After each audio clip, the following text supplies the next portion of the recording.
আজ কোনো plan programme ছাড়াই হুট করে রাহু বলল, চলো রেডি হও, সবাই মিলে ঘুরতে যাব। সে বলল না যে কোথায় যাবে, কি করবে। তো রেডি হলাম, বললাম কোথায় যাবা, বললো চলোই তো, গেলেই বুঝতে পারবে। তো এই তো সবাই মিলে রওনা দিলাম ঘুরতে বের হওয়ার জন্য। এদিকে রিহানের আব্বু রিহানকে নিয়ে আগে আগে রওনা দিয়েছে। এই যে তারা গাড়ি বের করলো, গাড়িতে করে অর্ধেক রাস্তায় গেলাম।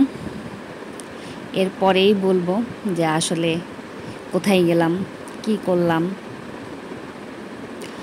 গাড়িটা বের করার পরে আমরা গাড়িতে উঠলাম।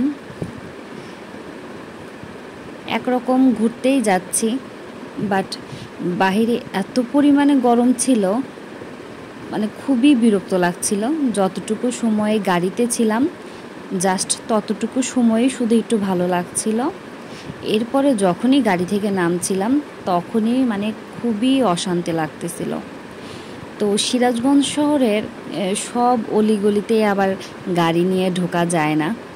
গাড়ি নিয়ে গেলে অনেক জ্যামের মাঝখানে পড়তে হয়, বা সব জায়গায় গাড়ি পার্কিংয়ের ব্যবস্থা থাকে না। তো এই তো আমরা বাজার স্টেশনে গিয়ে নামলাম, সেখান থেকে আমরা রিক্সা নিলাম। এর আগে আমরা অনেক কিছু বাজার করেছি, মানে আমাদের ঘরের যাবতীয় জিনিসপত্র বাজার করে আমরা গাড়িতে রেখে তারপরে আমরা আবার রওনা দিচ্ছি। তখন শুধু সে আমাকে বলল আমরা রাত্রে হালকা পাতলা খাওয়া দাওয়া করব, সেজন্য বাহিরে যাচ্ছি। এই তো সামনে একটা আমরা রেস্টুরেন্ট পেলাম, গুড ফুড। তো সেখানে আমরা চলে গেলাম যে দেখি আসলেই মানে যে খাবারগুলো আমরা খেতে চাচ্ছি, আমরা একটু হালকা পাতলা খাবার খেতে চাচ্ছি, সেগুলো আছে কি না। তো আমরা চলে গেলাম সেই রেস্টুরেন্টের ভিতরে।